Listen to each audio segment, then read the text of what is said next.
think I'm live. I think that's a thing.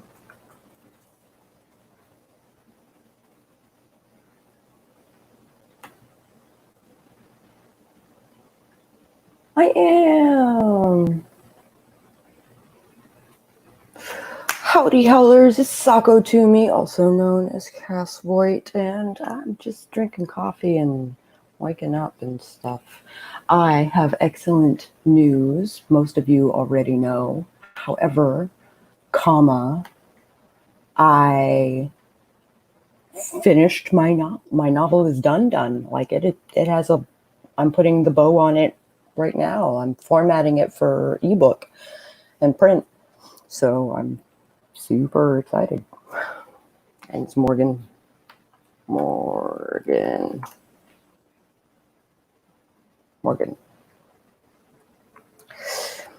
That is if it's German. I'm assuming you mean German. Morgan with an A is a name. Morgan with an E is a morning. Oh, my coffee's too hot. Also, I keep all the cool stuff is for left-handers. Super crazy.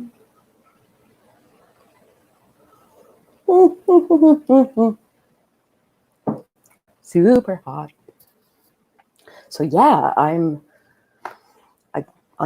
throwing it into InDesign right now and formatting it for all the things.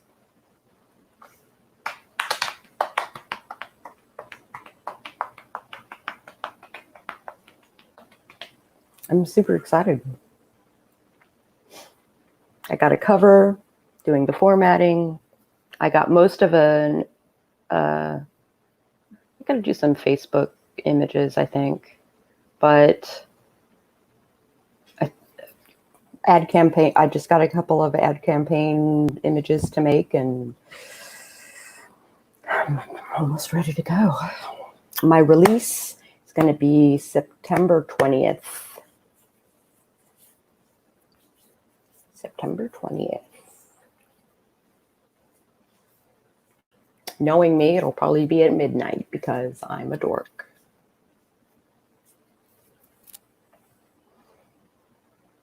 The official release will be at midnight, probably. And then people can, check it out in the morning as they wake up or before they go to bed, depending on where in the world you are. So that's going to be exciting. So it's going to be ebook only first. I do want to do print copies because it's my first book. But I got to wait for some money to come in first. And then I'm going to have books made, and I can only give them away for donation. Like, people can pay donation for it, and I can give the books away, but I can't charge money for them. People can give me a suggested donation part. So it's like weird legalese. It is what it is. But technically speaking, you could get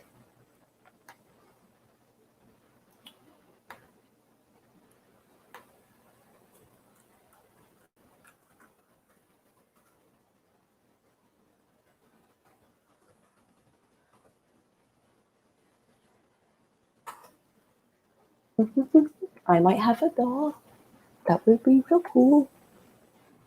Hello, Sage and Ginny and Yaza and Ava and Raven. Woo. And Destiny and Kat.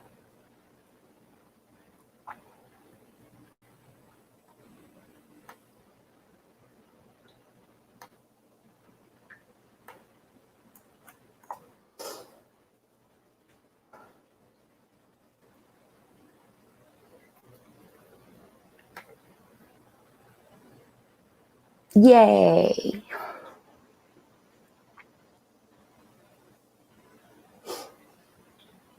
Any minute. I said the 20th, Eva. The 20th. 20. At 12 a.m. Eastern.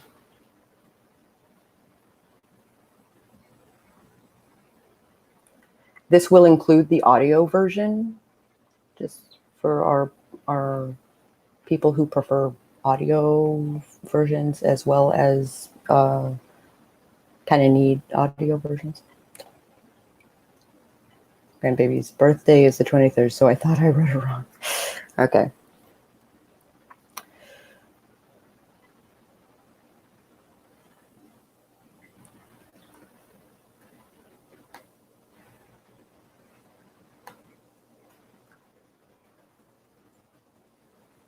Well, I might have another witch joining us. That would be super cool. Oh boy. Hello. Hi, Sako. Good morning. It's good morning to you. And we might have another chaot joining us, which would be really cool. Awesome. How is the sound? Is it too loud? Too No, low? it's really intimate, actually. I love it. Great. ASMR doll. Oh shit! Like, is it too low? No, it's Okay. perfect. It's perfect. Amazing. Yeah, I'm just more quiet because the roommate is sleeping and everyone is sleeping, so it's like. Yeah, you sound great. Awesome. Thank you. Someone else is gonna join us. Yeah. Oh, great. Whee! Sage is in the chat. Eva is in the chat. Oh, Shelby and Ginny. Yay. Hi, Ginny. And Yasa. Yasa is here too? Yeah. Yeah, I see it now. Hi. Hey, Yasa. Good to see you. So good to see people. So exciting. Good morning, everyone. So nice to see you here. Thank you very much for inviting me. Yeah, absolutely. Anytime. I saw you were active and then you were not active. And I was like, oh. I was at my tongue.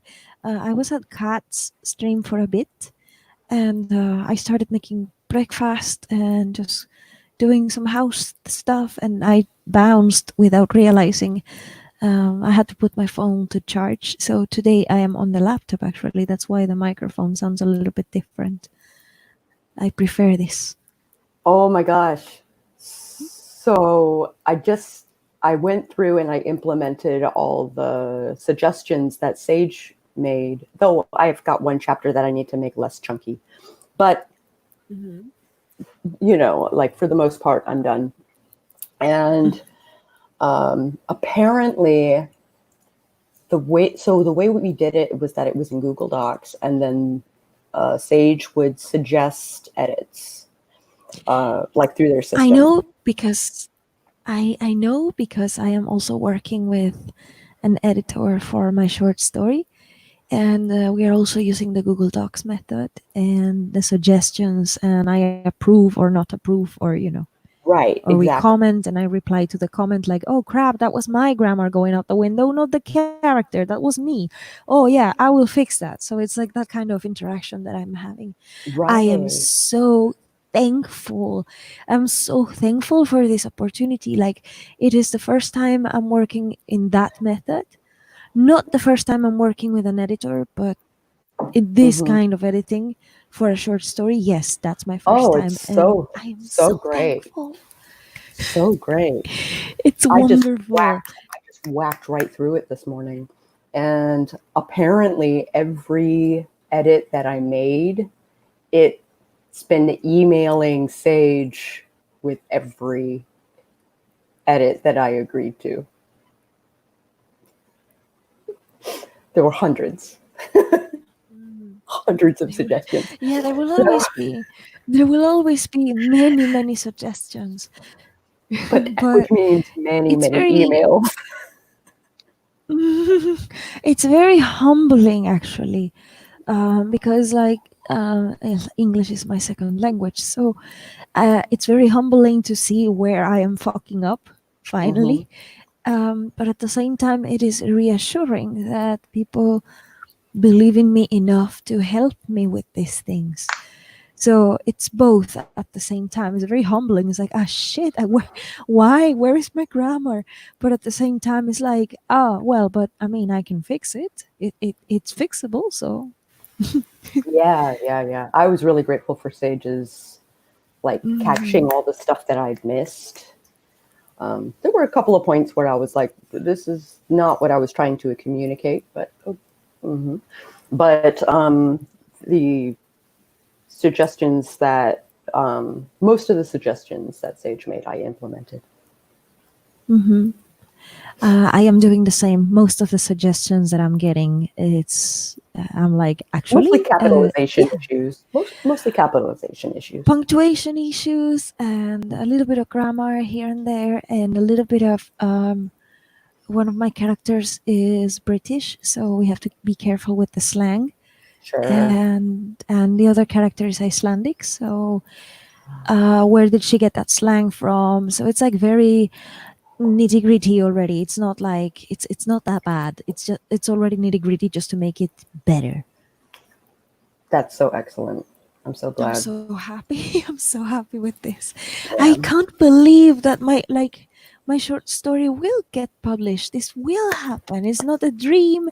It's not It's a so maybe. feasible. Like It's last happening. last night, so yesterday I spent all day working on my 5-year plan. So it turned Mhm. out to be 4 years, which is cool. Awesome. By January 2024, I would like to have a physical box set available for my Anchor series. Currently, there is no POD for box sets. I would have to basically order a bunch of paperbacks or hardbacks and build the box set myself, which would be nuts. Mm. Which would mean like it would have to be like hundreds of dollars for the customer for it to be to break even for me. Uh-huh. So I'm like, Wow. maybe technology will change in 4 years to where I can actually have a box set made. KDP will automatically do it for you. Mm-hmm. However, I'm not I on KDP. I don't know how to use KDP, and I like now that I have a physical keyboard. Finally, I don't have to self-publish my short story from the phone, which is a relief because nobody knows how to do that, and I don't know how to do that. And I was I like, don't you think it can't. was possible. Yeah, Yeah. I don't think it was possible. So I really needed a physical keyboard, and my roommate was a blessing. So now I can do it. Like, and then I found an editor for a very affordable price that I can pay, because when I mean affordable, I mean I can barely afford for my own food, which is I am very poor. So it's like I could have find an opportunity. I took it, and so this is what now I have to figure out how to format. I don't know how to do that yet, but I will I can figure help. it out. I can You know help. how? Mhm. We can work on an exchange maybe then, because Yeah, I can. I'm sure we can because I have a story I would love you to read for audio. I will do So that, of course. Like, you don't mind my accents at no, I all? think your accent's great. So I think, Oh, and it's a short story. So amazing. Yeah, so it's not a you whole can read audiobook. if you can read my reader magnet, like that would be Absolutely. And of course, I will be like, you can witness, everybody can witness now networking in the making. Of course, I mean, I of work course, for trade. Like in case you guys haven't noticed, I work for trade. So yeah, and I would love to do that too. I just don't know what to offer yet. But if I can read for you and you don't think my accents are a hassle, mm, I will do that. And also, like, of course, I will be like talking to you often to like just make sure that I am delivering in the way that you want it. Because maybe I can pick it up, maybe I can't. And whenever I'm not sure about it, I will be like, Sako, this line over here where the character says this and this and that, do you mean this and this and that? Or you mean this and this and that? What do you so mean? so it's a male character. Oh. It's in first person, and which doesn't bother me in the least. right? Uh-huh. If it's a female reading it. Yeah, if it's a female reading it, I don't mind. Mm. Especially if she has like a sultry voice like yours. Oh, And do I have a sultry voice? What? it is when you're speaking all quiet because your roommate is sleeping. It's very sultry. It's very Ooh, intimate. okay. I like it. I will use that voice. But it's a Venetian American male who he's a master mage, and he became the dawn of his family, of his Okay. familia. Now that I know it's Italian, I can start using a little bit of that Italian thing. Because Yeah, that'd be great. yeah, okay. Yeah. Not too much because Mm. we don't want it to be offensive, Yeah, but just a little bit. like just a little bit of cadence because it's Italian. You can witness process in the making here. That's really exciting. I might send that to you sometime today just so you can read it and tell me what you think. This is the story that I Question. submitted. Ginny has a question. Oh, the quick question about the age group. With a name like Death Scream, I think I would rather make it a preteen story than a 5 to 9. I would make it exactly an upper middle grade. Because even within middle grade, you have the distinction of lower middle grade versus upper middle grade. Yeah. I would go with upper. Also super cool formatting and transcription, which is super rad. Yay, Sage. Sage for the win. I love you, Sage. We love Sage. Sage is great. fantastic. Sage I is have great. to be more in touch with you. Like I was trying, dog. My God, I was trying to be with multiple streams because again I am on the laptop more often.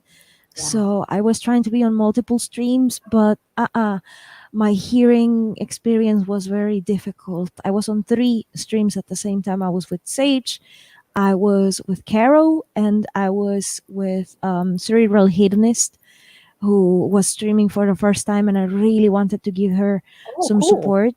So but it was so hard. I had to just choose one because and then of course I had to bounce either way because I had house duties. I'm taking care of someone here, Right. and I had to bounce. So Tuesdays are really hard, and I'm so sorry, Sage. I really like your streams. It's just that Tuesdays are hard. Yeah. Yeah, super busy. Oh. Mata! I cannot spell in the morning. Don't worry. I have typos all day long. Yeah. Super fun. Super fun. Oh my gosh. So how are you this morning, Sako? How did you wake up? I been had weird dreams. I have been up for 3 hours now, and I was on Kat's stream before I was here. So I finished up the edits and, well, most of them, and I started formatting for ebook and print. Well, for ebook Awesome. first, and then I'll format for print. The I did the print same. version, because I'm used, like I actually have training in typesetting, digital typesetting. So like no rivers and orphans and stuff like that. Widows. Oh yes, I have heard that widows and what is it? The other one, the rags, and orphans. And I I orphans and I've rivers. Yeah, I've heard of these terms before, so I'm familiar. I know what you're talking about. I don't know how to fix them though. It's just like I know what you're talking about, but that's it. That's as far as my knowledge goes. Mm. Oh, good morning there. Yes, my mom. Yeah, good morning, Mom. Sako's mom. she is saying hello to the kitty cat who's sitting in the windowsill. Purr, purr, purr, purr, purr. Yeah.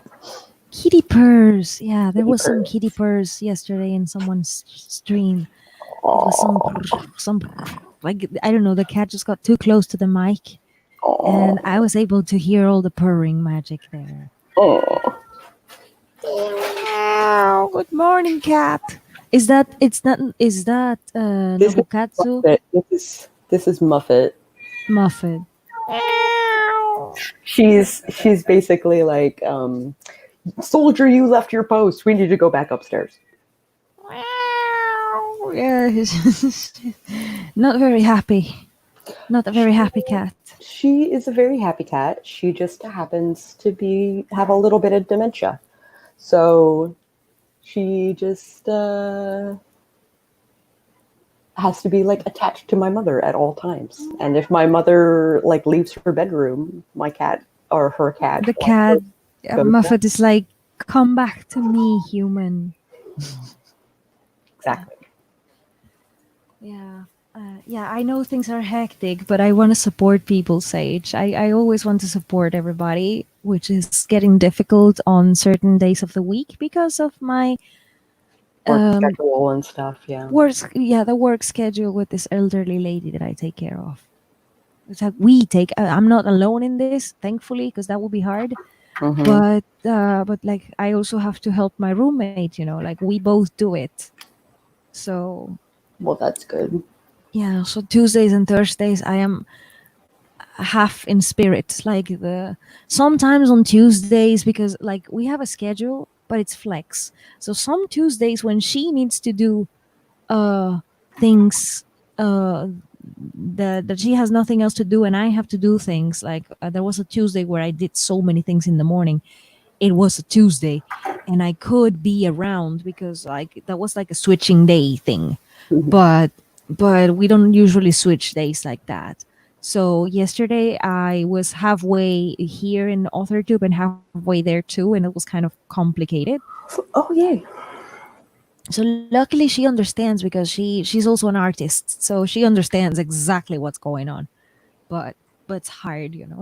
It's Scully's House of Thrillers. Hello, Scully. Good Good morning. morning. Absolutely. Good to see you here. Like guys, if you haven't subscribed to Scully yet and listens to his so. trailers, like please Do do so. so. Yeah. Like he has thrillers. He has one that I remember is set in the Netherlands. Mhm. Or it's kind of halfway, or I don't know, it's partly set in the Netherlands. It's amazing. I love it. He lived in the It's really Netherlands. good content. Yeah. Yeah, he lived in the Netherlands for a while, so he knows exactly what he's talking about. Super good content. Super good indeed. Amazing.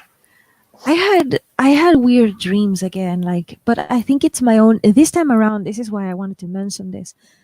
I know why I had those dreams because it is with my Icelandic character, which is the star of the short story, so to speak. Sure. So, like seeing her in my dreams, it's just a sign of excitement because my short story is going to be a thing. Mm-hmm.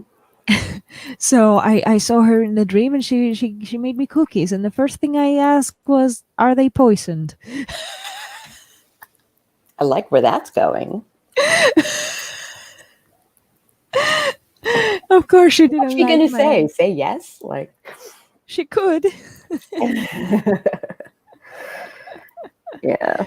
It's just like I don't know. I just got excited, and then of course then it became a nightmare because my brain also likes to self-sabotage, and I started to see some shadows and things, but it wasn't like malevolent. It was just maybe fear, but it wasn't against me. It was like someone else was seeing a shadow in their room. And I was like, oh crap, is there something you would like me to help you with? And he's like, can you do your spell work? Can you do your things? I was like, well, I don't know if I can help you with that, but I was trying to, so I got to see the shadow in the room. So, and that's where the dream ended. I don't know. It's just Interesting. I have actually helped people that have had that exact problem. I usually ask for a bottle of vodka and a pack of cigarettes, and of the cigarettes that I smoke specifically, which are usually a little bit more expensive. And I went in and I cleansed the whole house, and I warded the kids' bedroom and the parents' bedroom, and I put together I armed some guardians, so they should prevent Wow. a presence from bothering either the child or the parent. Maybe that's the warning from the dream, is that I maybe have to do a little bit of cleansing around here. Because I was thinking about it, like, yeah. Someone. Oh, Jeannie has to go because. Ginny has to go. I want to walk to the store before it gets too hot. You all have a lovely, which is funny because it's South Dakota. Like, how hot can it get? It can get hot. Yeah, it can get hot in the summer. Definitely. We love you, Ginny. We'll see you around. We love you, Jeannie, and I hope to see you around. But also, these cookies are suspect.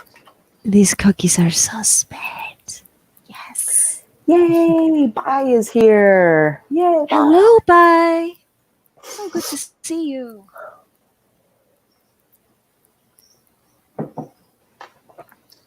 Resting brain, which is good.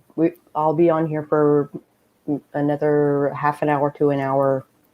I have car stuff to take care of today, and I'm kind of stalling.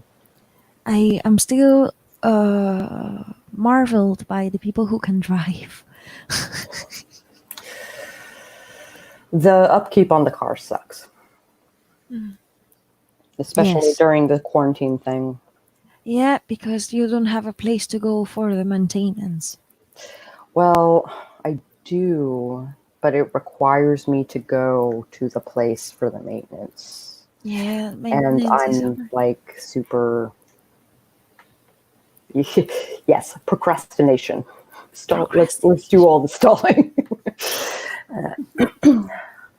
Have to get a shot this morning, and you guys are feeling calm.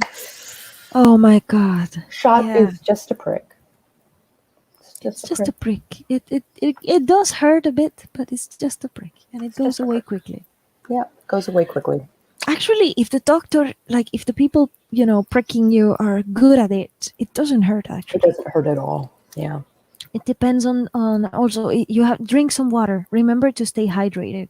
Yes, absolutely. Because like if you're not, then it's gonna hurt because they cannot find the veins, It's hard. Yeah, so in the Netherlands, public transport and routes for bicycles and stuff like that are a thing. Oh, Bai is in the Netherlands. Bai is in the Netherlands. I need to hang out with you more often. Is she also an author tuber, or are you a witch? So, which one? Bai is like sort of witchy. But also an author tuber. Sort of an author tuber. Like awesome. I'm looking for writers in Europe because of a project, that. Ooh. An upcoming project I'm not saying a thing. I'm keeping it quiet because it's not. But I'm just looking around, author tubers in Europe, blah blah blah. So it's good to know people who are in the Netherlands. I'm considering, because of time zones, I'm considering inviting Sage because Sage is in the same time zone as the rest of Europe. Mm-hmm. So I'm like, when it comes to time zones, Sage could join. It's just that, it's in South Africa, so that's why I'm thinking about it. Could be a guest, because Sage is an editor, right? Yep. Mm-hmm. So currently, she works at home. She works at home, and if you don't work at home, then car is important. Mm, definitely. So Bookish is totally getting ready to throw hands. I dealt with very similar things. Like every time I went live, they knocked me down for like a month. But I contested each one of them, and eventually they just stopped knocking me down, unless I say Yeah. like a magical word that they don't like, Mhm, and then I'll still mhm. contest it. But Yes, I witnessed some people were having issues with the streams. That one of the things that I'm noticing is that the stream is going to be taken down if the channel is very tiny, aka under 100 subscribers. yeah, Another clue is your microphone is not well plugged, so people cannot really hear you. they'll knock you Therefore, down for that too. they will knock it down for that because it will seem like trolling or something. If your connectivity is an issue, it will knock you down for that as well. I have some connectivity issues sometimes, and I have never been taken down.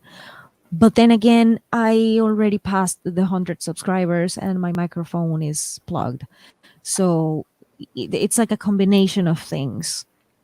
It has to be a decent quality stream, so it doesn't knock you down. If it's not a quality stream, then something will go on. Yeah. They will take it down. Another thing that I recommend a lot of people, and this is why I have to tone it down. Actually, I went to the other extreme. Don't leave dead air too much. Don't leave too much Yeah. dead air. That like too much, in between whatever it is that you're saying, because you have to keep the audience engaged. Another thing that I noticed is that if there's not enough engagement in the chat, like you can have 3 people watching, that's okay. But if the 3 people are not interacting with the stream and there's not enough engagement in the chat and they are just like having it in the background, it could be taken down for that too. These are only experiences that I have noticed. I am not a YouTube expert. It could still be just the bots, because bigger streams have also been taken down because of it. For And stupid things. yeah, for no reason, just the bots. But like all the things that I am sharing is things that I have hypothesized about and witnessed. So Yeah. that's advice for streaming. Don't leave dead air. Keep your microphone well plugged. Hopefully, your connectivity is not a bitch today. And if you're a smaller channel, don't give up. You just have to be more consistent and like just keep it consistent, like you're doing, and YouTube will notice that it's a thing, and it will stop taking you down. Hello, good morning. Hello, good morning. Morning. Doll, this is Carmel. Hi, Doll. Hi, Carmel. Doll. You have a Nice to beautiful meet you. voice. Thank you. I plugged in my headphones and it was this beautiful sonorous voice, and I was like, "Who is that?" Oh, see, it's ASMR. Thank you so much. It is a little ASMR. I'll be honest. I don't like my own voice. No. Thank you. No, it's I think I'm blushing. I cannot see it, but I think I'm blushing. I've been here for 10 seconds and I'm already making your other guest blush. So, Carmel, Good morning. Could you tell our small crowd who you are and where you come from? Sure. My name is Carmel. I currently live in Richmond, Virginia, but I'm a glamour hobo. So I am all over the world usually when it's not the Rona times, performing and producing and adventuring. So you can stalk me on the internet, #glamourhobo, GLAMOUR. I'm sure everyone on WitchTube knows how to spell glamour. Glamour hobo. Glamour hobo. Is that on Twitter or?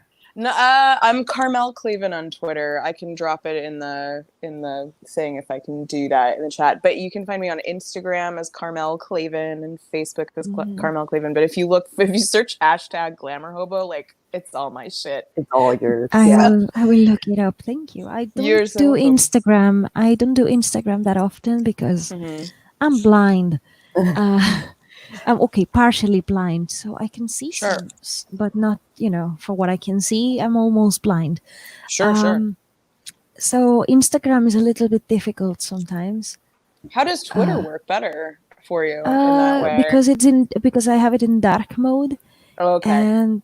And also because I can read the text. It's like, what I mean with Instagram being hard is that when it is not a picture that I produced and I know what's in the picture because I made it, but when it's someone else's product, sometimes I'm a little bit lost about what's in there.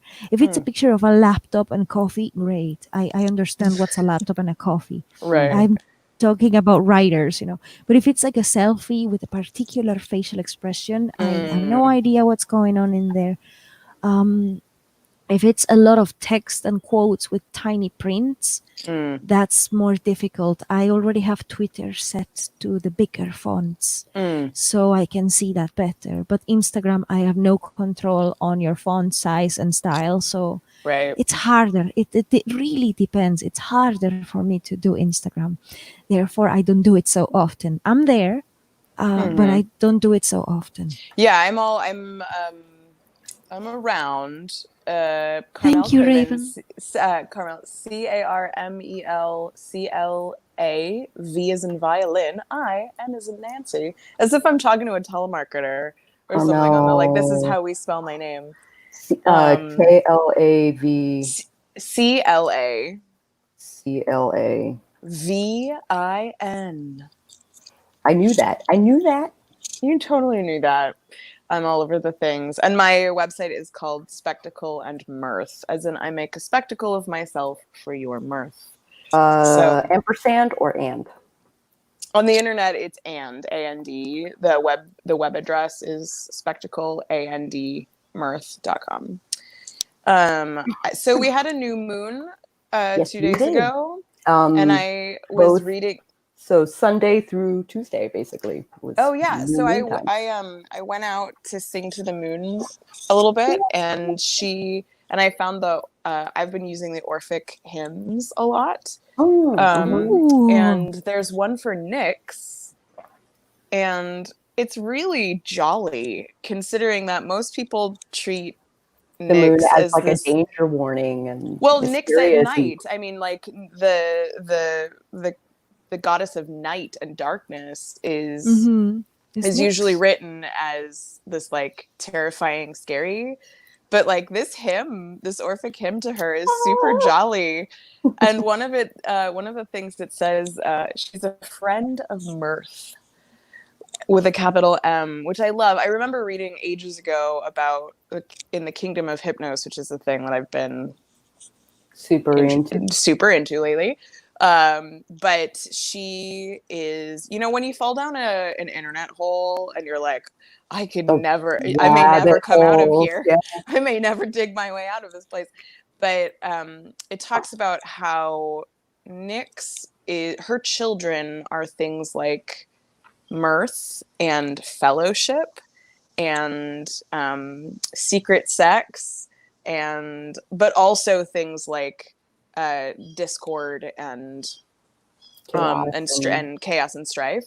Sure. But the thing is like, I love that it implies it's like, because at night you hang with your friends, like the day is when you toil and the night is when you chill. And so at night, mirth and fellowship and fidelity and friendship is all built and experienced in the nighttime. I love that. I love this. That. Right? It's I'm with another pantheon, but wow, I love to see this, like to hear about it. It's so, and singing to the moon. I I do that. Yay! I don't say it too much because people are like, "What the hell? You sing into the moon? What are you talking about?" Non-pagans and non-witches, they don't. Yeah, so I don't You're say welcome it too here. often. Yes, You're welcome here I here. can here I can be myself. With Sako, I know I can be myself, and that's so relief. It's such a Mm. relief. And I love to see the chat in Dutch now. Scully and Bai Yes, just Scully and Dutch practicing. He wants to practice Dutch. He lived there, so it's like, yay! yay. I I love to see it. I don't have a pantheon a specific pantheon of my own practice. I shop around a lot, which has a lot to do with my style of upbringing. But there's sadly more of a wealth of information for Hellenistic and classical information living in America, and because it's in English, or it's a lot of it has been translated into English. Yeah. I don't have the resources yet, or I haven't explored my resource choices for a lot of other pantheons. But yesterday I learned about Pomba Gira, and I'm like super excited to read a book about her. I found her on in the middle of an article about something else, and I was like, "What is this? Is there a book about her?" And I found one and bought it immediately.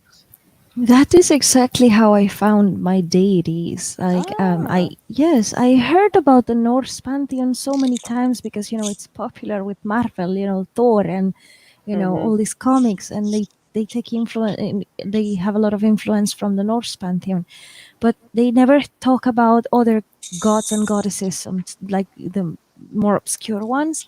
And then I was listening to an audiobook on mythology and whatever, the Norse mythology thing, and they started talking about the prophecies before Ragnarok and the Baldur having nightmares and stuff. And then, of course, we got to the part where they talk about Höður, which is the Norse god of darkness and winter. And Höður is a blind god.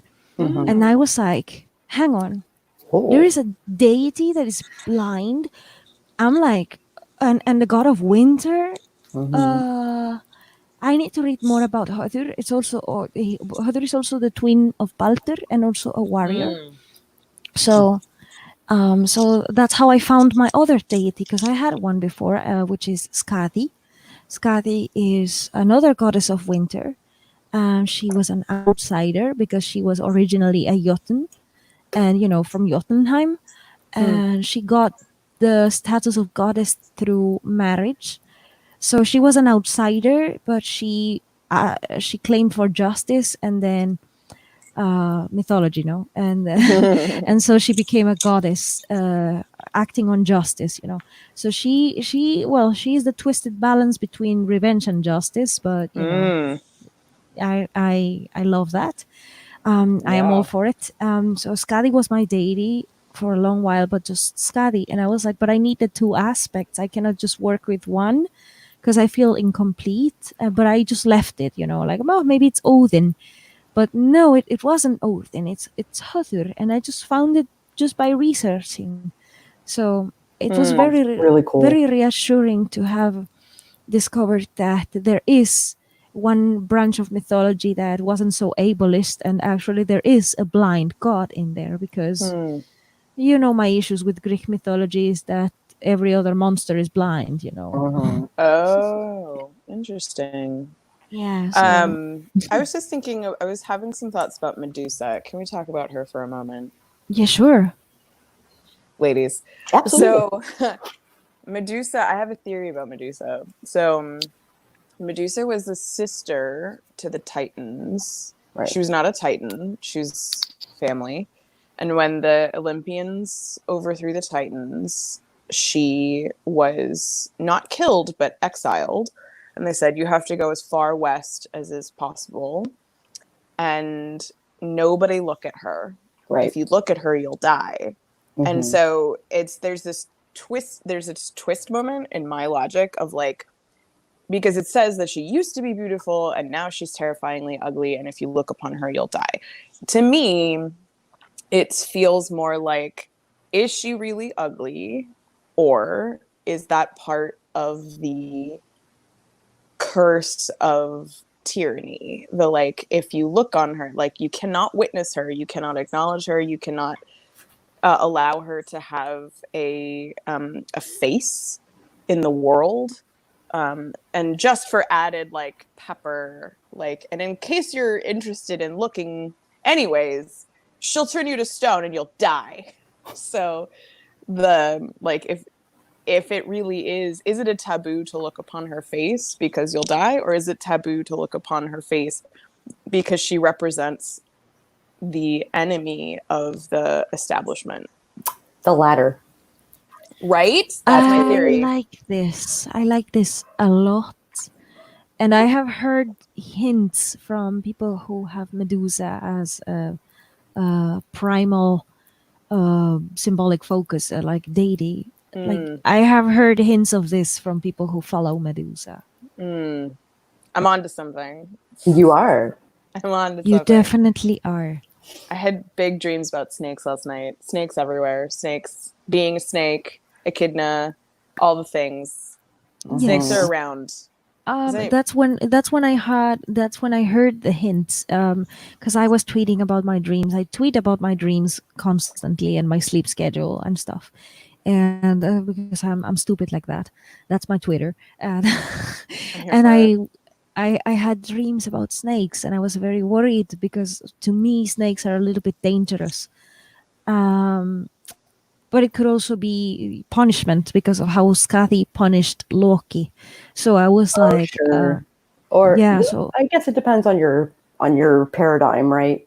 So it in really my depends. paradigm, they are messengers of Ben Zaitin, which means they're messengers of heaven. They're Hmm. one of the Mm. one of the seven lucky gods, queen of creativity and music and art and uh, Saraswati. basically the Japanese version of Saraswati. Hmm. Because I It's know so And you work cool. with snakes, both. she usually presents herself as a big snake. Yeah, so that's why it had me worried. And actually, the snakes happened in real life. It manifested. So my worry had a reason, and it happened. Hmm. But when I was so worried about it, I had conversations with someone who has Medusa as the main focus, and they told me that it's about transformation Mm-hmm. and that it's about just what Carmel said, that I am trying and I'm tried to be silenced or like silently canceled or like silently bullied or that kind of thing. Okay. So I was like, aha. So I because I don't follow Medusa, I was like, but maybe that's your own paradigm. But I will keep that in mind because it's possible. And look at that. It was precisely. Hmm. It was precisely. So Mm. you really are onto something. I think. They used to say she was as beautiful as a swan, and now she's as ugly as a snake. And so some of the art, the depictions of her have her snake hair, and also swan wings in her Yeah. hair, Yeah. which has a strangely Viking shape when you look at it. But Yeah. it's so, I was like, wait a minute. Also, swans are dicks. Swans They are. are assholes. So the whole like as beautiful as the swan, and I'm like, that's Maybe like she a was. bad boyfriend. That's like a like, oh, he's so hot, and I'm like, yeah, but he's a dick. Yeah, but that's I use that analogy actually in my sci-fi because my sci-fi, look at that. But my main character is very into nature, so he reads a lot about animals and nature, and he always compares human traits to animal traits because he's stupid like that.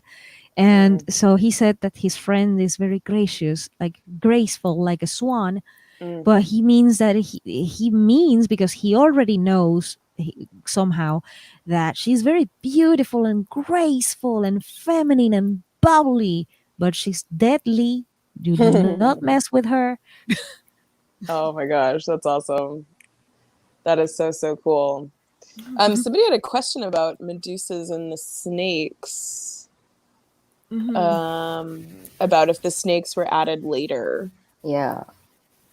I'm not sure. I'm not good at timelines. That's something that I want to work on personally in my practice, is like building a more comprehensive, like, okay, and then it transformed, like, oh, Athena transformed to this when she came from that island to the mainland. Mm-hmm. Oh, I'm trying Pombagira. to do something very similar, Yeah, especially so with the mother goddess. and snakes are old. Like snakes are so old. Like there are so many traditions of non-Western traditions also of like that the snake is a deep, earthy, old Mm-hmm. god, and so or creature, heavenly creature, and so it's I shouldn't say heavenly. I should say I divine. Divine. I think in Lithuania, snakes are actually one of the main deities in the Lithuanian branch of paganism. But Mm, I don't want to speak for them because I could totally be wrong. But they right. do have I've heard, I don't know if it's Latvia or Lithuania or both, because those two countries are very siblings, very Mm-hmm. siblings. So the paganism that they believe in, their paradigms have a snake deity. I Mm-hmm. remember that. I don't know exactly the name, and I could still be wrong, so I have to fact check. Mm-hmm. But I remember something like this, and if I remember it's probably right because I have a good memory. But it depends on which culture, because snakes are creatures that take so many different meanings depending on where do you go and who do you ask. And what kind of ecology there is in the Mm-hmm. locality. So my partner has two snakes, and one is an 8 foot long, 45 pound ball python. Like she's huge. And the other one is like a 5 foot long corn snake who's like a goldfish. And so, and Oh. one is a tree snake and one is a grass snake. And so I know that inside of my own body and my own mind are these like unfounded discomforts around the animal. And Oh. so because I have never interacted with them, Oh. in my development as a human being, and so I whenever we're hanging out, I have a moment of like, hey, can I say hi to the danger noodle? And he's like, sure. And he'll pull out the corn snake, who is totally like a goldfish, just like a long goldfish. He's like, hey, hey, hey, what if I go over here? But what if I go over here? It's like, Yeah. oh, buddy.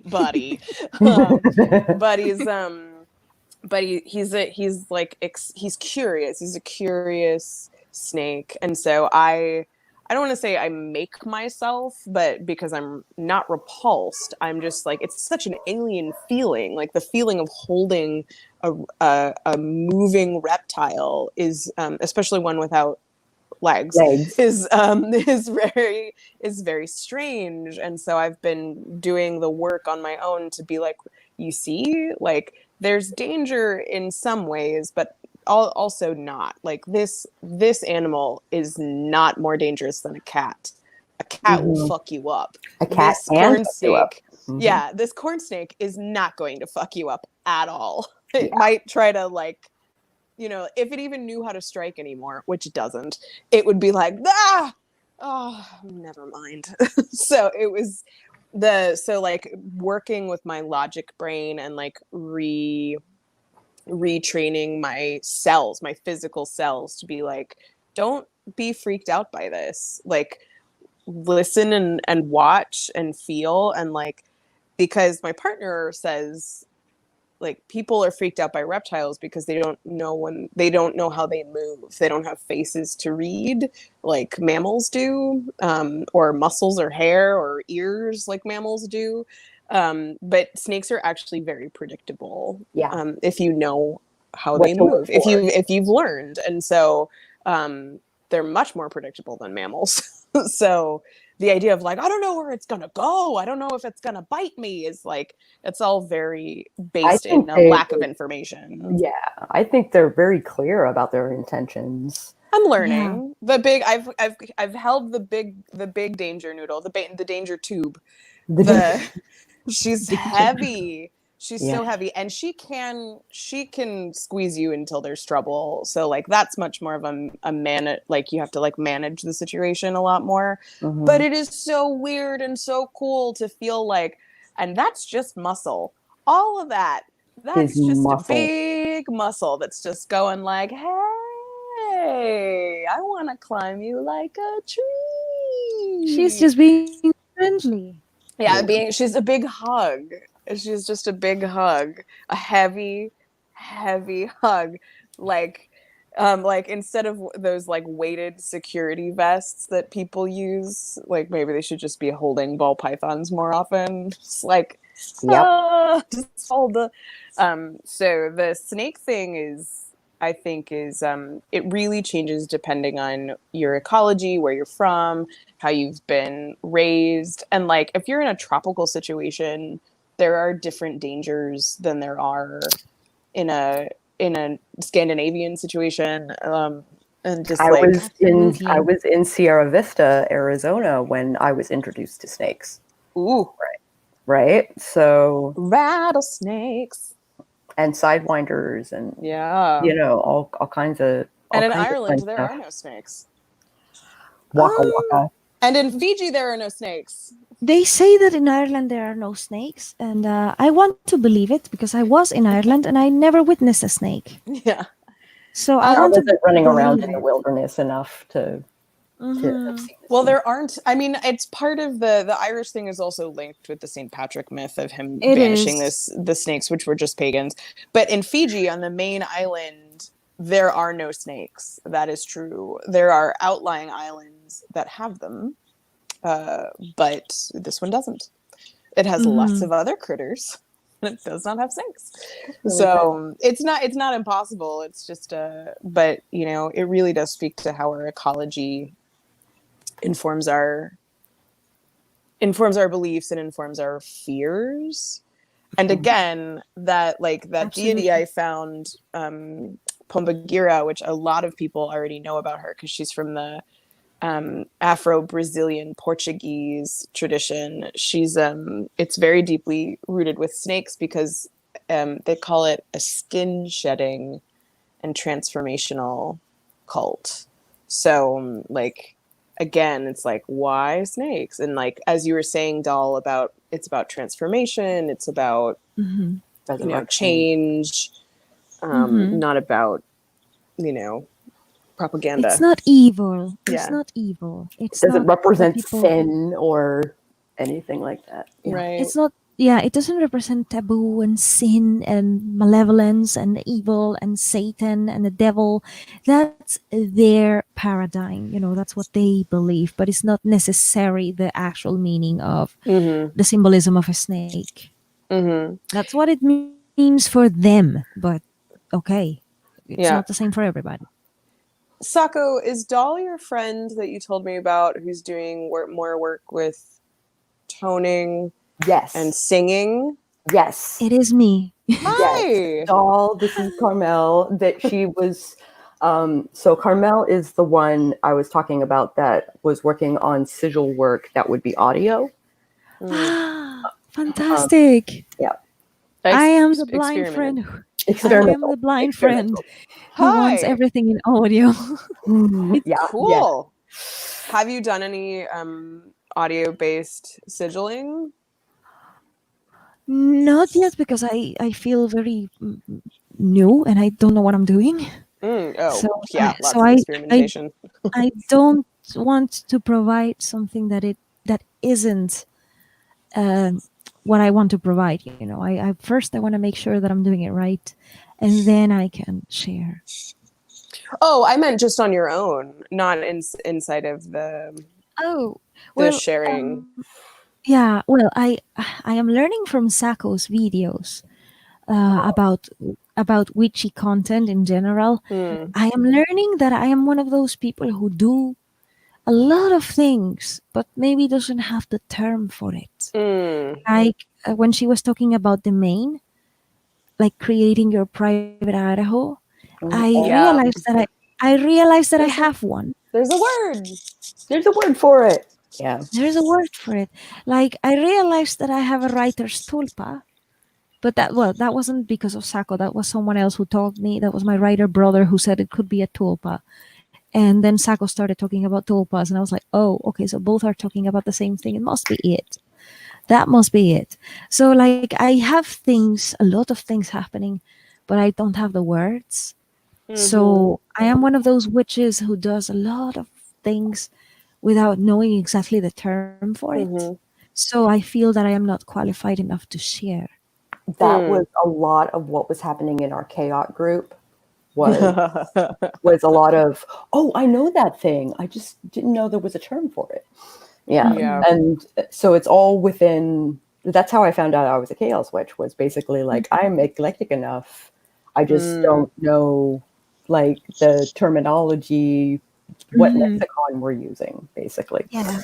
Exactly. Also, Sako, you take such good notes of the work that you're doing. That's the other thing that makes you a chaos witch. Is like on that it's the particular scientific approach. Yeah, the that scientific particular approach. you have a very grounded and practical approach for being a chaos witch.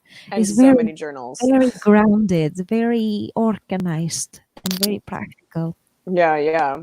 The audio sigilling that I have experimented with, and I'm gonna try a couple more times before I move on to some other style.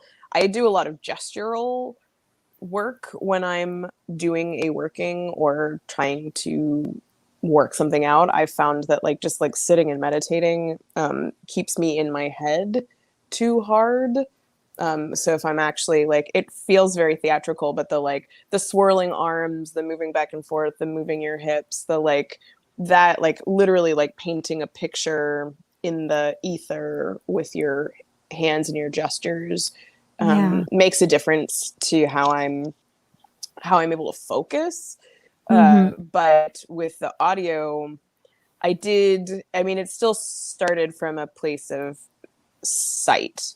So it was like write out the intention, pull it down to its letter parts, and then I created basic noises based off of those letters that were left over, and like moved them around until I got something that was pleasing to the ear.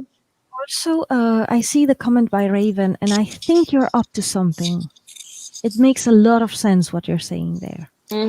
I ran into this with my studies of Kernoon, where the Christians basically took Kernoon and created Baphomet from him because they wanted to demonize this horned god that the pagans were worshiping, and they wanted to get people away from Kernoon. Also, I'm pretty sure that like snakes are penises, and the early Christians were terrified of their sexuality.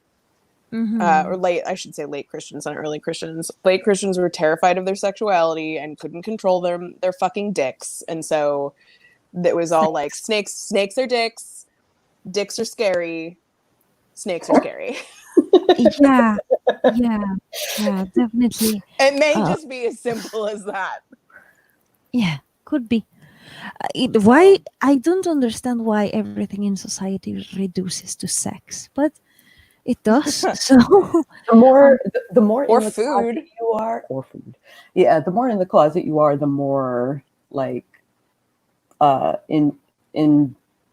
involved in it you become. Like like those who were sheltered as children ended up exploding later in life, and unless asexual, because I was very sheltered and very overprotected by Christians, like extreme Catholics, you know. But I did not explode. I don't mean to imply that this happens to everyone or to generalize. No, but it's a tendency, and I see it. I see it with Christian heterosexual women.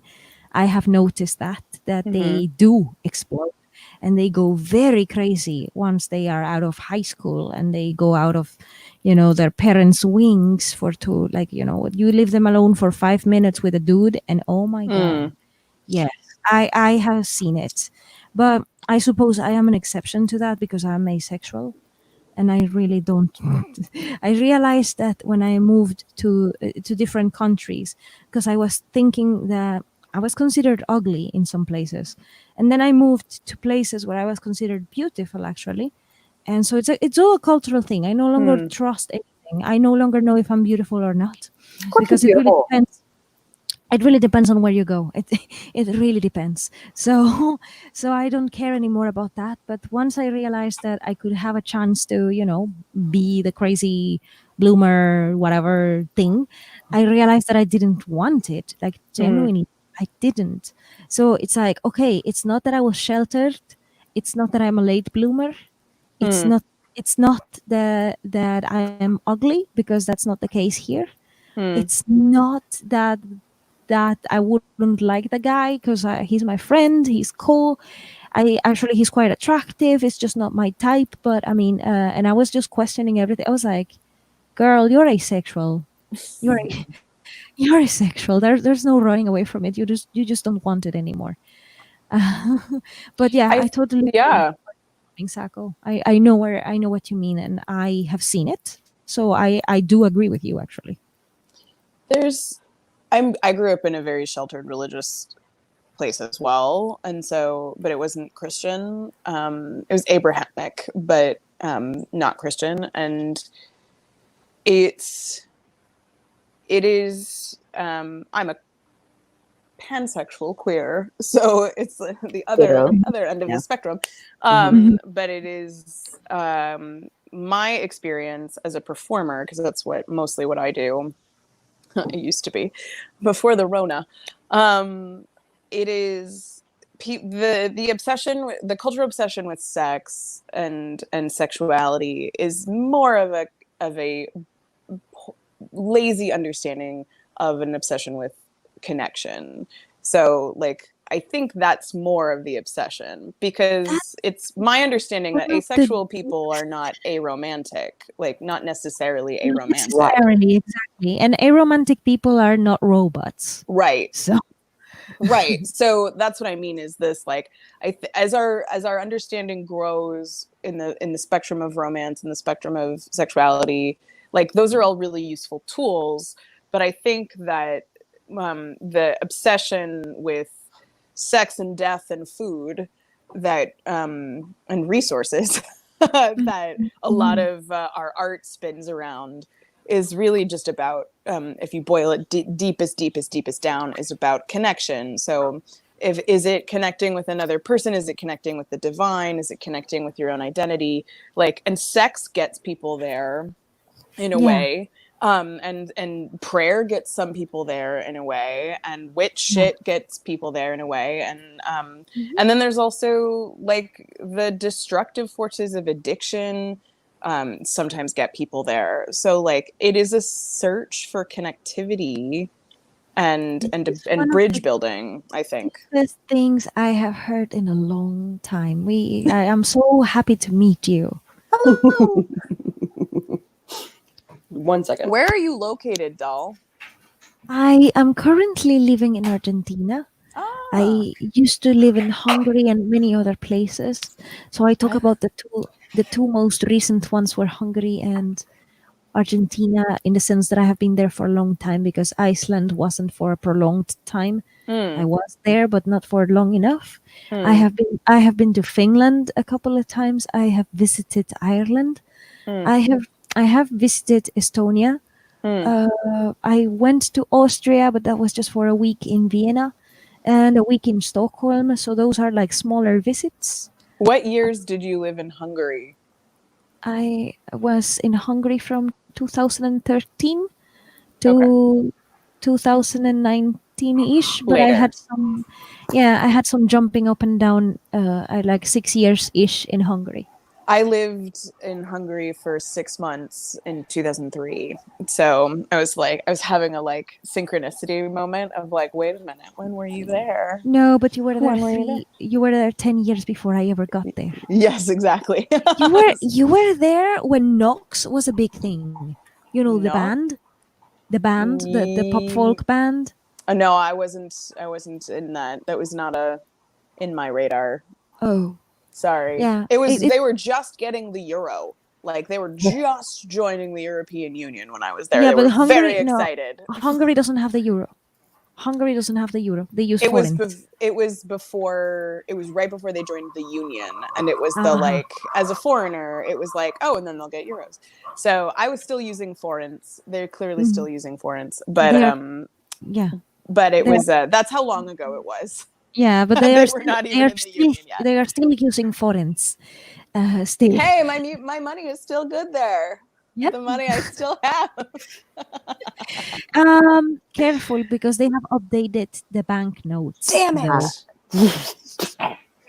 Oh, But you could trade them. who knows? I don't think I'll be going to Hungary anytime soon. Yeah. I think I did my time. I think I did my time there. I really loved it, but I was in Budapest for most of it. Budapest was my home. I have been to I've been to so many places before, and like even in Argentina, but hush hush, but no one has to know. But Budapest still feels like my home. Oh, really? It still does. Like I don't have a place to call home. I don't have a flag, you know. I don't have a country. I You're a don't. I just hobo like me.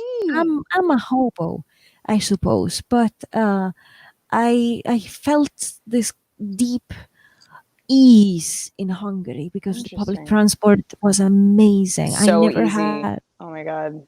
so I mean I'm blind. If you give me public transport that takes me everywhere, I'm the Mm-hmm. happiest. I am the most productive. I'm thriving. Even with depression, I was doing things. Oh my god, it's so So, easy to get around that city. And I like that's basically all I did because I didn't have a job.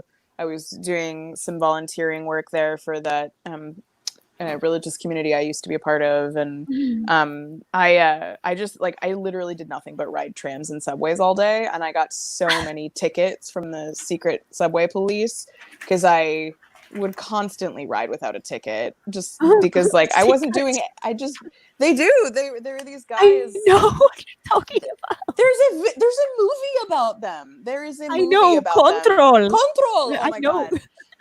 It's so accurate though. I mean, It's it's so a little, on point. it's so on point. So, but I spent a lot of time just like riding the trams for free and trying to avoid them.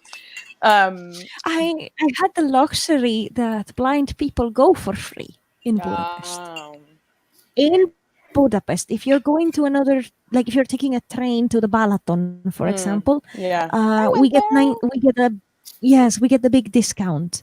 We still have to pay, but it's a big discount. You pay like 10% of the Oh fee. my But god. In Budapest is free for the blind. You have like an annual fee that you pay for your blind card, you know, the blind Hmm. thing that's kind of like a passport Oh, ish. like a license or And something. Yeah. yeah, like I'm like it's a document that says I'm a blind person, and you just show that to the control police, and it's Oh my like, gosh. yeah, go. Oh my Fine. god. The ballot. Oh my god, Balaton. I went to Balaton when I first arrived, and it was Oh my god, that's Lake that. Balaton is where everyone in Hungary goes In summer. in the summer. Like Yeah. everyone leaves and goes to Lake Balaton, but it's this like shallow, very Um, not. it's shallow in the south side. If you went to Siófok and places like that, it's very shallow. If you go to the north side of the Balaton, then it's deeper. So I don't know. I'm not quite sure where we were, but it's a big lake. It's a very It's big huge. lake, They but call it it's the Hungarian Sea. yeah, it's just it's very temperate and shallow, and it's got lots of big grass, like big tall grass that you walk through to get to things, and it's like summer camp. Like where we were was It like summer is. camp. It had like summer camp buildings and like a pier out to the water, and like yeah, Yes, it like was that's Siófok. I'm pretty sure it's Siófok because that's the place where everybody goes. yeah. Super common, and it's also the pier, and it's also lots of hostels. Yeah, Probably, you stay in probably. cabins. It Yeah. was like you stayed in Yep. cabins right on the, like it felt like a summer camp situation. And it was yeah, it was a weird, and there's like you eat in a cafeteria. It was a whole Mm. It was a whole summer camp experience, and like it was so weird because like I flew into Budapest. I moved there. I moved my whole life in 2 bags. I moved to Budapest, and then like the next day they were like, we're going to Balaton, and I was like, okay. And then when we were at Balaton for a week, and then they were like, okay, now we're going on a train down to Belgrade. Do you want to come? And I was like, sure. And Did so you we went to go? Belgrade. Oh shit! No, I because of my document of my assigned document. I don't even call it a passport because it's a passport, but I don't have any associations with that country culturally. But I Mhm.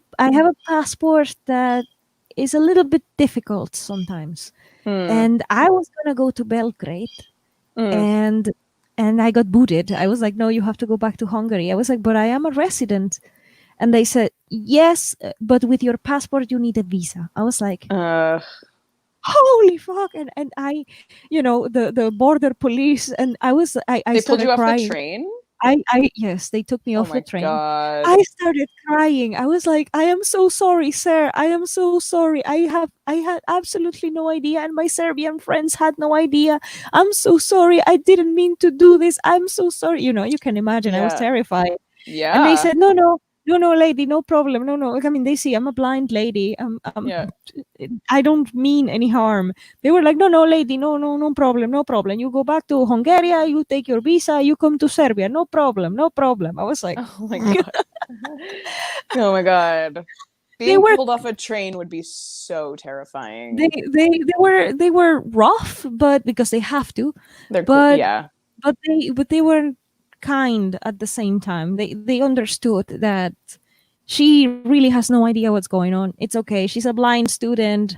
She's going to uni. She wanted to visit friends in Belgrade. Her friends didn't know. She didn't know. Like, I just presented my situation, and they were like, "It's okay. It's okay. You go You're down the probably not a train. spy. You go down the train. You go down the train. You come with me." They took my arm. That's what I mean. It was kind of rough. They took me by the arm Eee. a little bit. Yes, I was like, yes, sir. And he was like, yeah, I'm going to help you down the train. They helped me down the train. And now, no problem. You wait for next train. It's coming 5 minutes. You go back to Hungary and you go take your visa, and then you come back here. I was like, okay. Wow. Oh my god.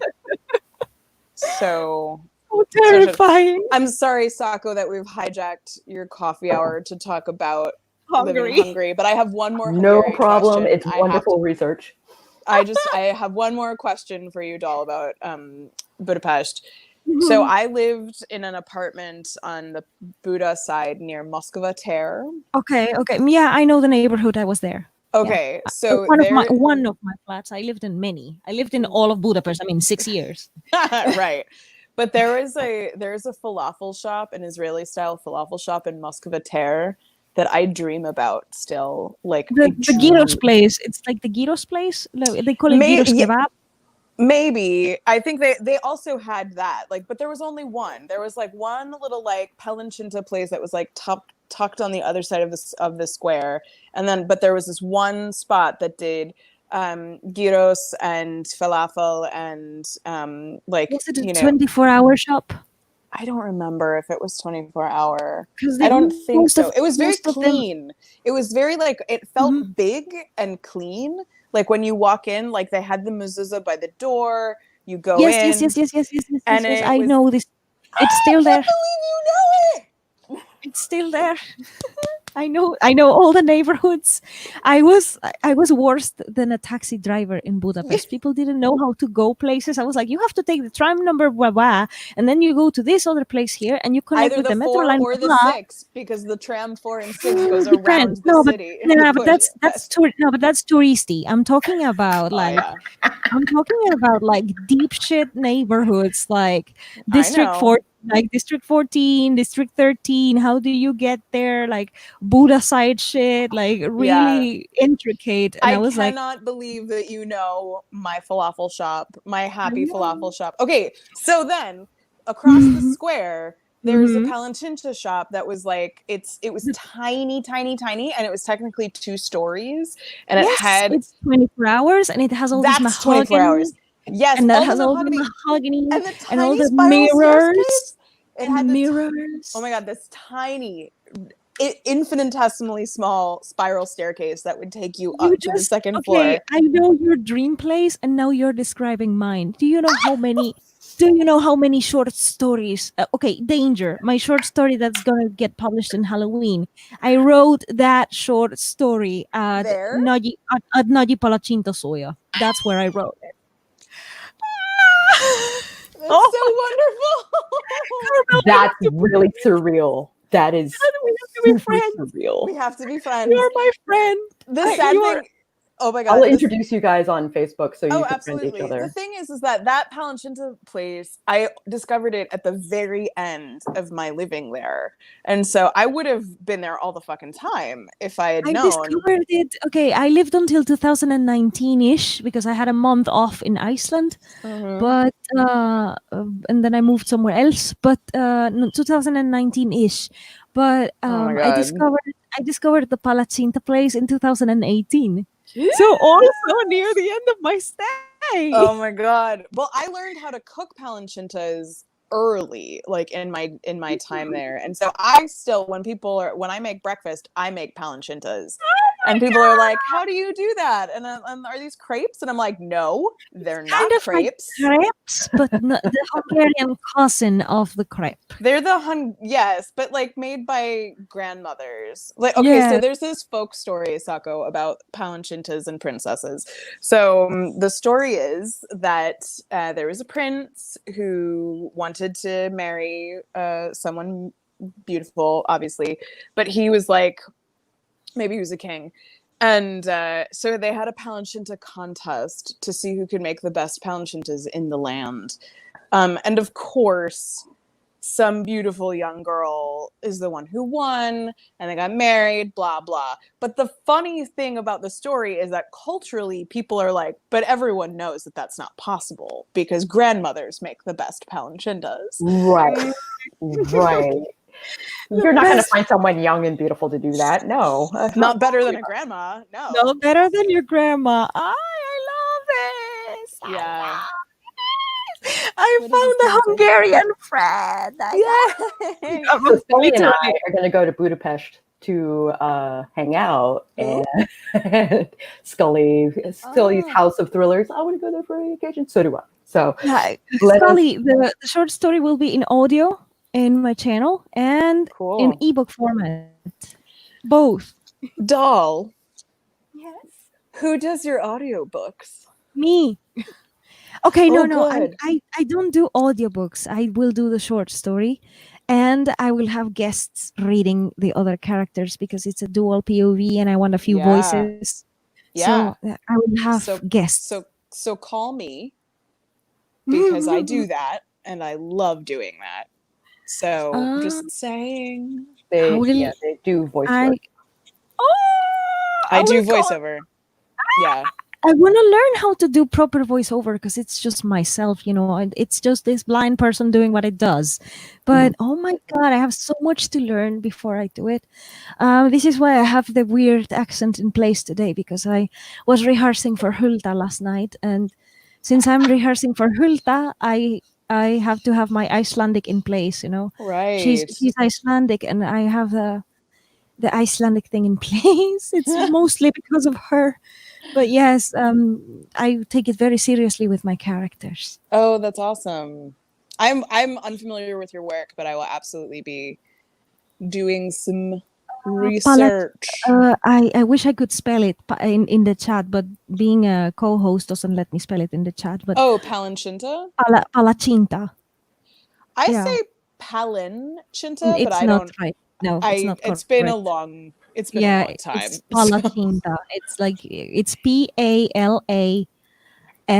No, PALACSINTA. Palacintas, yes. Palacinta. The CS is the ch. Yes. Yeah.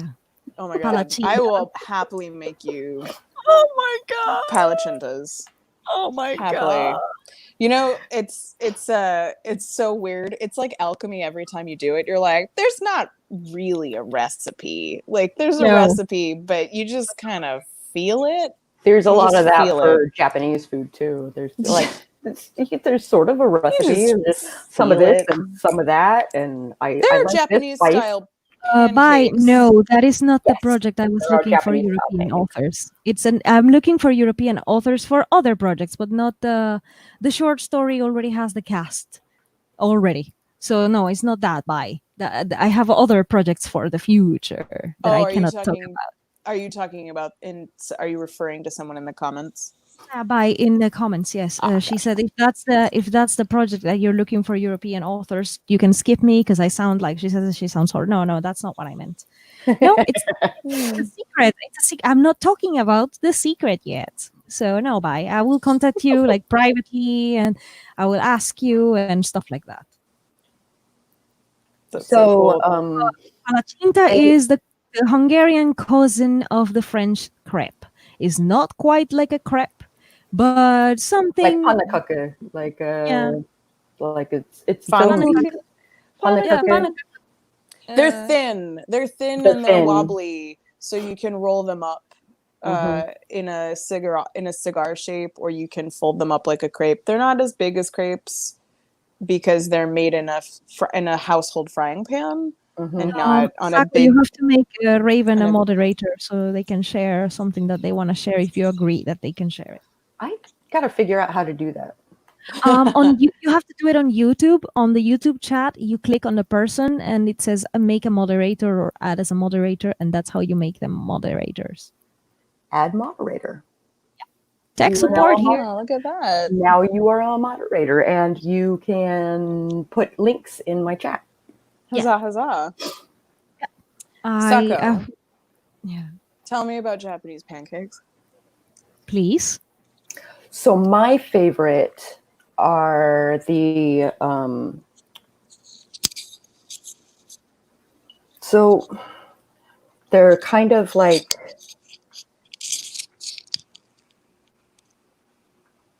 I don't know how they're different. I don't know how to make them. They're like they're sweet and they're little and they're like yay thick and they're very egg heavy and usually a little mirin is involved, and like mirin eggs are my favorite. Like I'm super I a don't fan. know what those are. So mirin is like a rice vinegar. It's a very sweet rice vinegar. And they use it as a seasoning for tons of stuff, super tons of stuff. And so like I put it in everything, just about. If I want something light, I'll put mirin in it. If I want something dark, I'll put shoyu in it. Sometimes I'll put both. Where do you put the pancakes? Like, how do you eat them? Is it breakfast? Is it something that goes with your dinner? Like, how? You said Usually they're it would be a sweet. dessert. Usually it would be a dessert. Or like a snack throughout the day. Sort of. Mm-hmm. If you get like the made ones that come in the package and stuff, you can eat them as a snack. But in general, oh, hi Ryan, how's it going? Hi, Ryan. Palacintas are sweet or savory, but they're big. You know, they're bigger than what you're describing. So it can be a meal. It can be a meal. I used that Palacinta place I was famous there. It became a joke. Like, okay, is she paying rent already? I swear to God, Dull. I have described that place to people, and in my brain I go, I may have hallucinated it. I'm not sure. I was there with other people, I think. Like I hate that feeling. It may have been like a Miyazaki moment of like, and I've stumbled into this place that's not here all the time, and it pops up only when you need it. Yeah, yeah. It's like, is this No, real? it exists. Yay! It exists. I'm so I lived happy. 10 minutes. That's not Moskva Tir, that's Batyani Tir, by the way. That's the not. That's Batyani Tir. That's the one that's close to the Danube that you can see the parliament from the window. Yep. Yes. So yeah, I lived 5 minutes away from that. So you can imagine, I stayed Yep. there the whole night, eating palachinta, writing my short stories, going home whenever I felt like it. My That's roommate was amazing. like, "What the fuck?" That's amazing. Also, yes, we did. We were like in sync. It was kind of creepy. Yeah. I'm so like, and I'm yeah, drinking and tea. I had palachinta meals there. Like it became popular that I requested the spinach palachinta with a Nutella palachinta or two as dessert. Oh my Or gosh. if they had the bolognese palachinta, with bologna sauce, then I would request that one. Or when I had money to boot, because it became expensive, just let me tell you. Yeah. But like when I had money to boot, like I had a good day of work and I had so many dogs and I had all the things. I was a dog walker. And so when I had a lot of foreigns to boot, I was like, can I get a bologna and a spinach and also two Nutellas, please? So it was like my regulars request, like the regular request was around that kind of thing. When I didn't want Nutella, maybe cocoa, like cocoa palachinta. But that was the other option. So I had options, but there were so many options that I was a So little bit good. overwhelmed. Yeah. So I decided And to such go a with, small place. they had It's like 20 plus savory options but and like 10 plus sweet options. it's the feeling of being like trapped inside of like a tyranny of choice, and like you're jammed into this tiny little place and you're surrounded by other people and you have to make a decision, and it's like it was very pressurized, kind of like when you walk in for the first time. It's like, this is amazing and I don't actually know what's going on. There's so much in such a small The place. ladies working there at the time were very kind to me because I told them, "Oh, I don't want to seem weird. I am just also a writer and I am working on my stories. Is it okay if I stay long? I will order more, of course. I'm just Aw. I'm just a student." And they were like, "No, absolutely, you can stay all you want. I mean, Aw. it's a full place. Come on, you have two stories to choose." I was like, "Oh, like amazing." It's like, "Oh, so you're working too?" "Yeah, I'm a student and I work as a dog sitter, I pet service, but I also write stories." And they were like, "Oh, you're doing so much." And it's like, so they realize I'm blind because of course the first thing you do is like, "Can you please tell me what's on the menu?" Because I cannot read it. So they became really kind to me. I became like a freaking frequent customer treatment. Like I got discounts once I Well, once I buying brought in my own bulk. food. Yeah, That's so so it's like cool. once I brought my own food because I was all day outside, like there was no stopping, and I had food with me. And I felt so rude bringing my own thing, and I was like, "I'm so sorry." And she's like, "Girl, give me. I'll warm it up for you." I was like, Oh, Oh, Hungarians have this thing. When they like you, they love you, and you're yes. family. When they Yes. don't, you're dead. You're dead. Absolutely. Oh my God. Yes. Absolutely. I have, You and this may as well not exist. you basically don't exist. Yeah, I got a lot of influence from Hungary, so I don't know. That's why I call it home. When I love people, I want to be there forever, like for support. And when people mess with me and they do something to me, they basically don't exist anymore. It's I leave a window of communication open. I don't close it, Mhm. but I don't seek it. It's like, Yeah, yeah. okay. Yeah. No, I totally understand. Sako, I don't know if you meant your witchy coffee hour to veer A way cultural thing. so differently into like the experience of these two people who lived in Hungary and ate at the same falafel and no, panchinta shop. no worries. It's the magic, though. This is the synchronicity. Dude. This is the like when wizards and witches and whatever you want to call yourselves, like, we are required to have adventure, as Gordon White says. But it allows for these weird synchronicities and darling moments of discovery. I will Sako. say I am not drinking coffee in your coffee hour. I am drinking Earl Grey tea. No, wait. Oh, today it's the Paris tea with some cocoa nibs, because I've discovered that if you put raw cocoa nibs into your tea, you don't need sugar or honey. It takes Correct. the bitterness off the tea tannin enough that you don't need it, and it's so good. It's so good. Oh my god, I'm gonna have to try that. Yeah, just get them. But You can buy yes, them in bulk or something, and just like Sako drop them. is this amazing person who is like a portal for people to get to know each other when they didn't know they existed. So I am another one of those. I am another one of those with authors because I try to link them together. But I know Sako is also, it has the same vibe of connectivity. So I'm so here for it. Awesome. But yes, we talked about Hungary way too. Yay! We talked about food. I was just saying, you were like, why does everything boil down to sex? I was like, it's sex or food. And then we went and we talked about food. And which comes down to like every author tube chat ever. Just like comes down to food at some point or another. Some point or another, Oh my God. food is going to happen. Food is mentioned. Carol Brown is famous for tacos. Everybody loves tacos, and Caro loves tacos. So it's a Taco Tuesday Caro stream. Oh my God, I love that.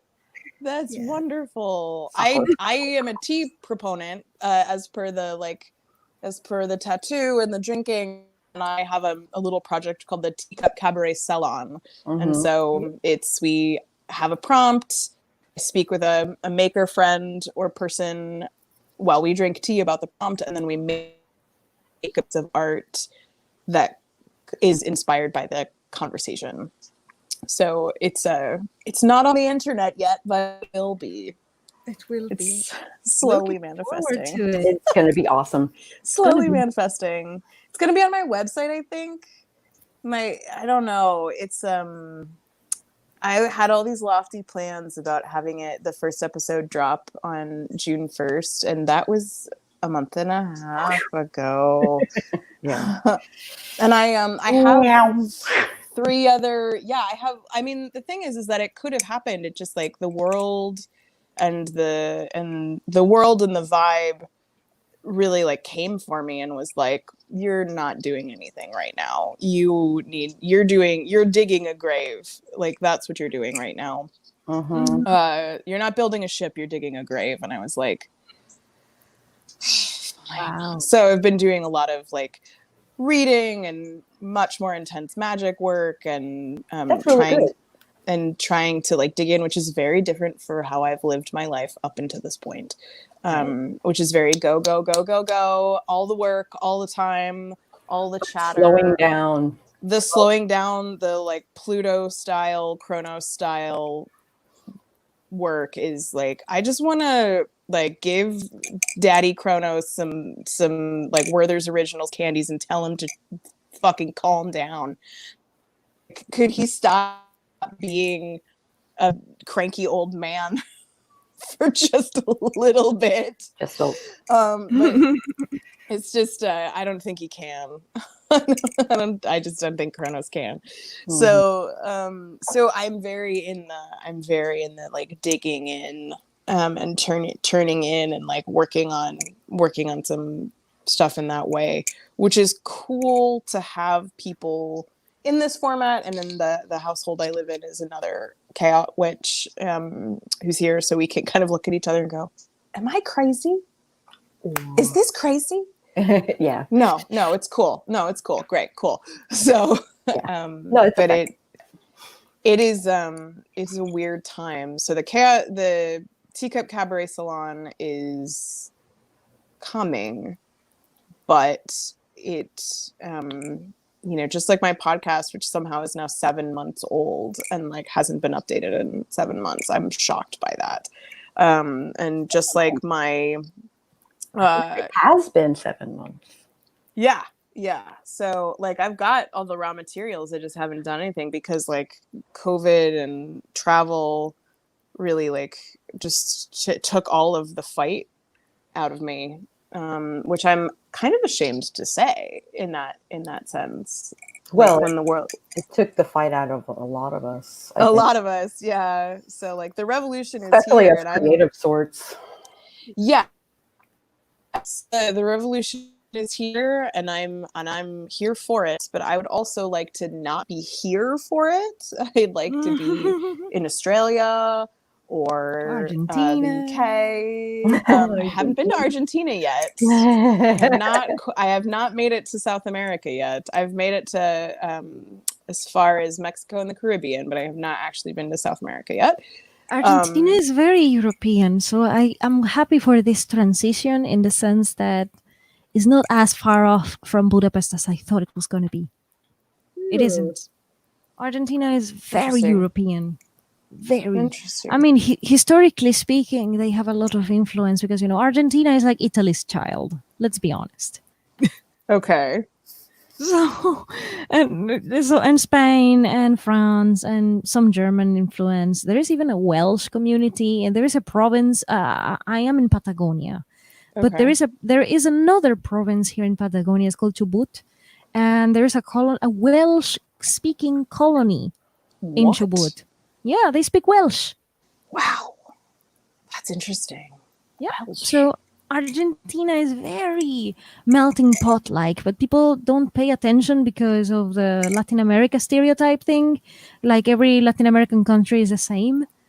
So no, I think of Argentina as being filled with Nazis and fascists. Like that's what I when I think of the historical context of Argentina, I think of World War II. World War II Nazis fled there and were harbored, and then the Perón government, which was a fascist government. Wow. That was in the past, but I don't have any new. And I know it's got, it has a lot of art and a lot of literature. I'm not as familiar, but because I don't speak Spanish, but like that I don't think of Argentina as like, if I'm going to have a stereotype about Argentina, it's not that it's like every other Latin American country. It's like those are the two things that hit my brain first are Nazis and fascists. But that was in the 40s and 50s. So yeah. I'm not saying I don't want to know what it's like now. I would love to know that it's better. Yeah. It's way better. Like, yay! It's a lot better. I mean, it's a melting pot. You like, well, not where I am. Where I am is very touristy because of skiing. You know, they have ski resorts here in the winter. But Buenos Aires, which is the capital, it's a freaking melting pot.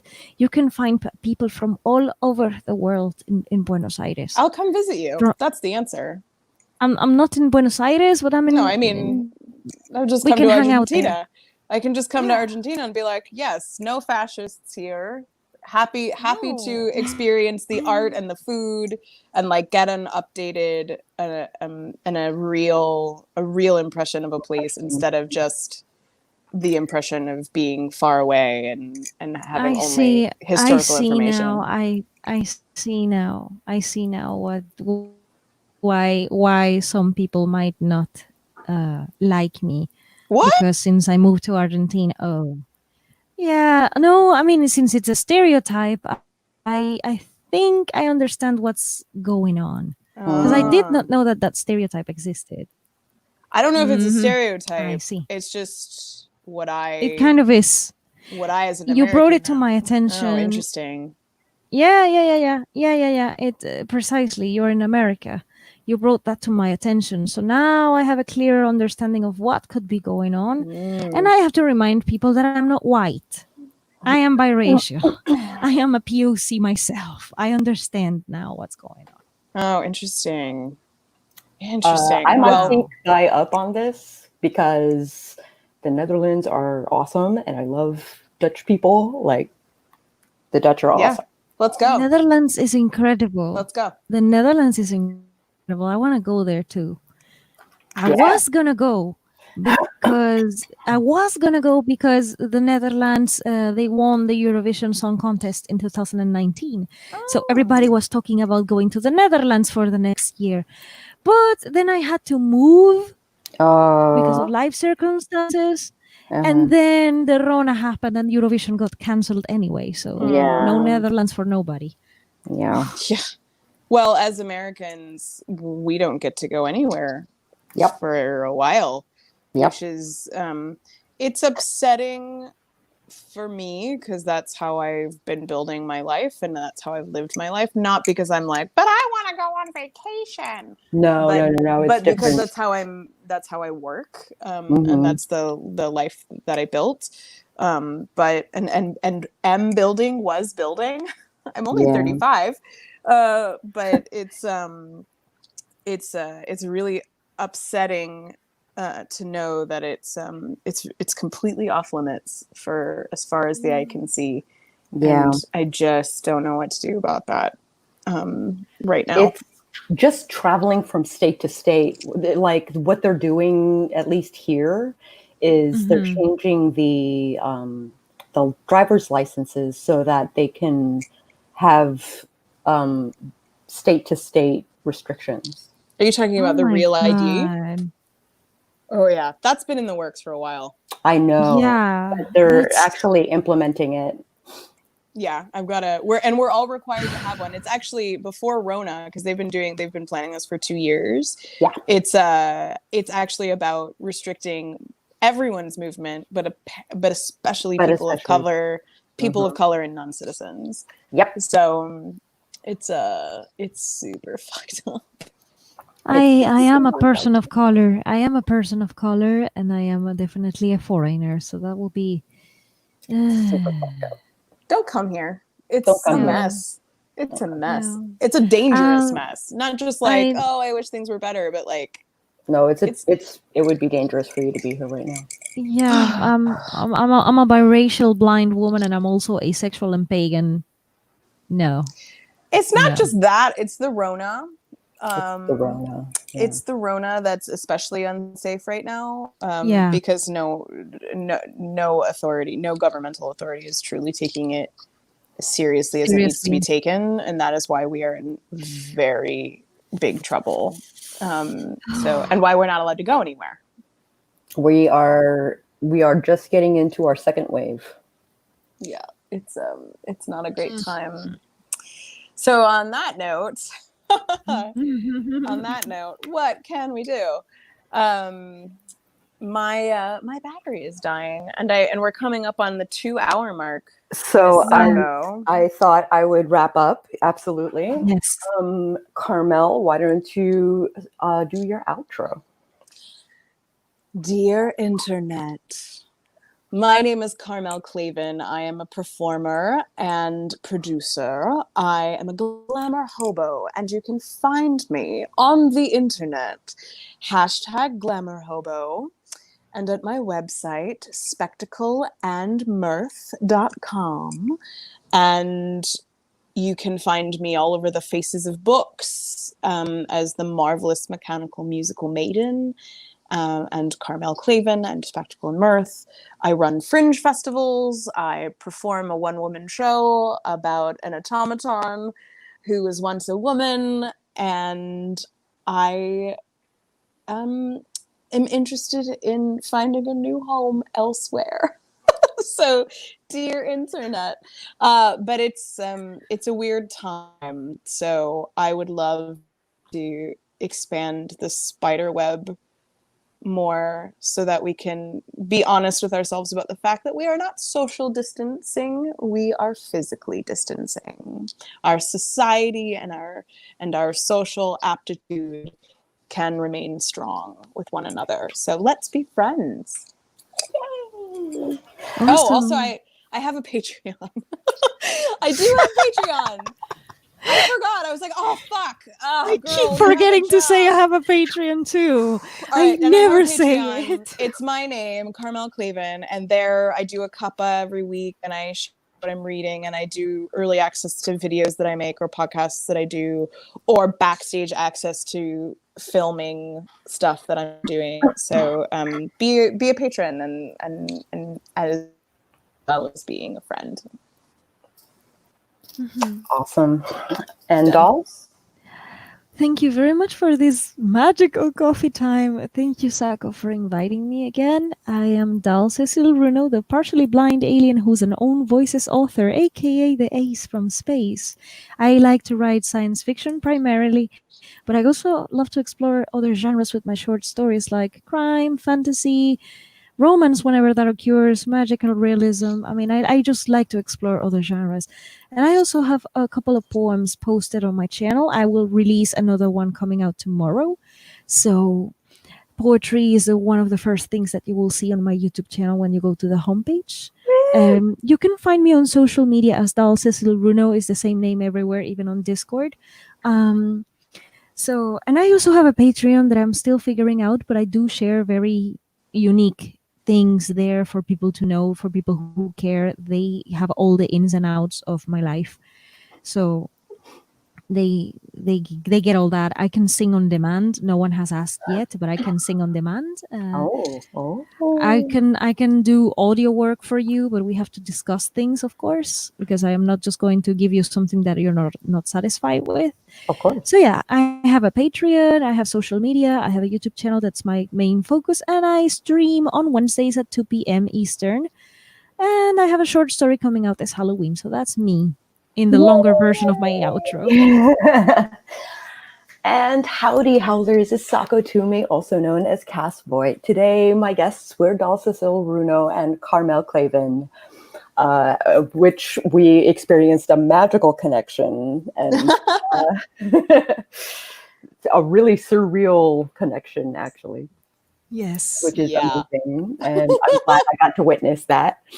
And will Doll also sing a duet with the requester on demand? Oh, of course. Who's asking me that? Who's asking? Brianna. Okay, bye. Of course we can sing together. You send me your part, I sing my part, I edit it to make it sound awesome, and we can duet. Yes. Adorbs. I love it. All right. I will catch you guys on the flip side. Bye bye.